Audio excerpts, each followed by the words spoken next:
गर्मी के 4 महीनों के दौरान लोहारू क्षेत्र को मिलेगा अपने हिस्से का पूरा पानी। जेपी दलाल। कृषि एवं पशुपालन मंत्री जेपी दलाल ने 10 लाख रुपए की लागत का अलग गौशाला में दिया ट्रैक्टर लोडर।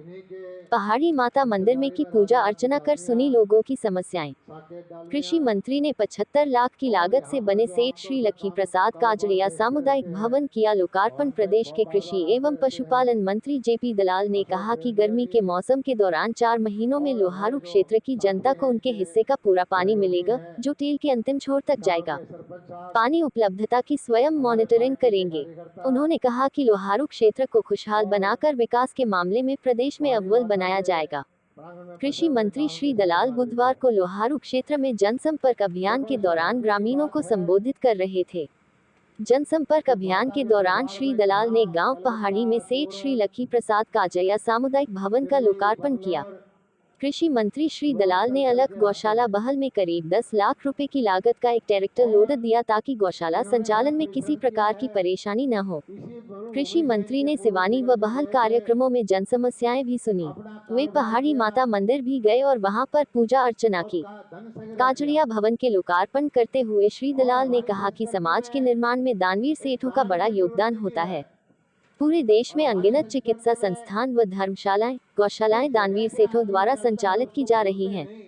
श्री लक्ष्मी प्रसाद काजड़िया सामुदायिक भवन पहाड़ी का निर्माण कार्य स्वर्गीय सेठ श्री लक्ष्मी प्रसाद काजड़िया के सुपुत्रों ओम प्रकाश, अशोक, लक्ष्मीकांत, रवि व पौत्रों अरविंद, सुनील, चेतन, शरद, ऋषि, अखिलेश ने पहाड़ी में ग्रामीणों के लिए सामुदायिक भवन का निर्माण 75 लाख रुपए की लागत से करवाया है। उन्होंने कहा कि साधन संपन्न लोगों को समाज हित में दान जरूर करना चाहिए। दान करने का पुण्य इंसान को जरूर मिलता है। उन्होंने कहा कि भारतीय संस्कृति में देवी देवताओं का बड़ा स्थान है। हमें ईश्वर में आस्था रखते हुए अपने इलाके को समृद्ध बनाना है। इसके लिए हमें संकल्प लेना है। उन्होंने कहा कि पहाड़ी माता शक्ति पीठ है। माता के आशीर्वाद से ही क्षेत्र में नहरी पानी तथा अन्य विकास कार्य हुए हैं। ग्रामीणों को संबोधित करते हुए श्री दलाल ने कहा कि लोहारू हल के विकास में कोई कोर कसर बाकी नहीं रहने दी जाएगी। उन्होंने कहा कि युवाओं को रोजगार के नए अवसर प्रदान करने के लिए क्षेत्र में बागवानी व मछली पालन के उत्कृष्ट केंद्र स्थापित करवाए जा रहे हैं, जहां पर युवाओं को बागवानी, कृषि व मछली पालन की नई तकनीक व जानकारी मिलेगी। इसी प्रकार से किसानों व पशुपालकों की आमदनी बढ़ाने के लिए पशुपालन को बढ़ावा दिया रहा है। खारे पानी में झींगा मछली पालन के लिए ऋण सहायता प्रदान करवाई जा रही है। उन्होंने कहा कि वर्तमान में मछली पालन व पशुपालन बहुत बड़ा व्यवसाय बन चुका है। कृषि मंत्री श्री दलाल ने कहा कि लोहारू क्षेत्र में समुचित नहरी पानी मुहैया करवाने के लिए इस क्षेत्र की नहरों व माइनरों की मरम्मत का कार्य करवाया गया है। उन्होंने कहा कि नहरी पानी पूरा मिलने पर क्षेत्र खुशहाल होगा। उन्होंने कहा कि विपक्ष के पास सरकार के खिलाफ कोई मुद्दा नहीं है।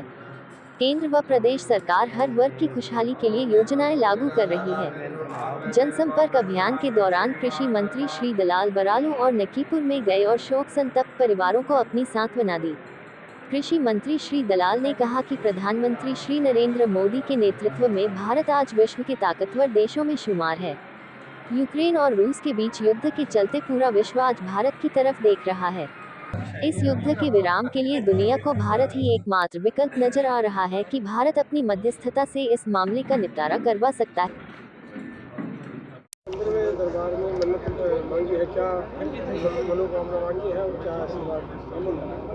आज नवरात्रों के शुभ अवसर पर हमारी जो क्षेत्र की देवी है पहाड़ी माता के मंदिर में मुझे शीश झुकाने के लिए, मत्था टेकने के लिए आने का मौका मिला और इस मौके पर हमारे क्षेत्र के ही बहुत सारे उद्योगपति, जिनमें काजड़िया परिवार है, डालमिया हैं और बेरलिया हैं, उन्होंने ये एक सामुदायिक भवन का निर्माण किया और गांव को इसको दे दिया कि जो अपने उपयोग में लेके आए और ये एक बहुत अच्छा काम किया है। और हमारे क्षेत्र के जो उद्योगपति हैं, कोई कलकत्ता, कोई सूरत, कोई बम्बई चले गए, लेकिन वो आज भी धरती से जुड़े हुए हैं। हमारे यहाँ पर खूब दान करते हैं, खूब विकास के काम करवाते हैं और अपनी मातृभूमि को भूलते नहीं हैं। मैं इनका धन्यवाद अदा करता हूँ। करने के लिए क्या कदम उठाए जाएंगे? जैसे अटैच कर रखी है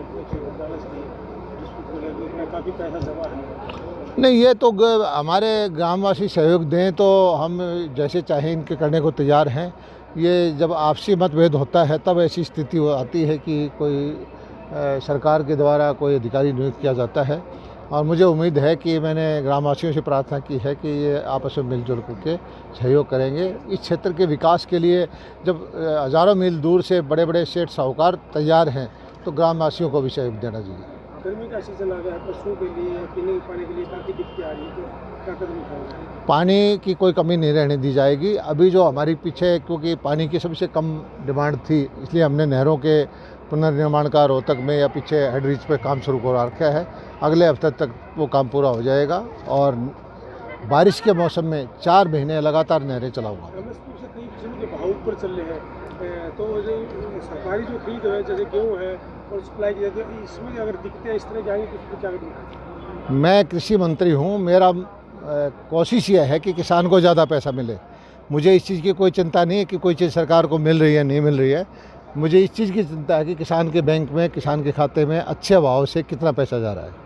एसवाई और पंजाब का, चंडीगढ़ का जो मुद्दा चला हुआ है, SYL के बारे में बार बार कल भी प्रस्ताव आया था विधानसभा में और बड़ी चिंता जाहिर की थी कि पंजाब हमारा पानी नहीं दे रहा सुप्रीम कोर्ट के आदेश के बावजूद भी। और एक उम्मीद जागी थी कि सुलवारू क्षेत्र के रहने वाले केजरीवाल हैं और उनको पता भी है यहाँ पीने का पानी की भी समस्या है, और उनकी पार्टी की सरकार वो आई है तो शायद पानी दे दें।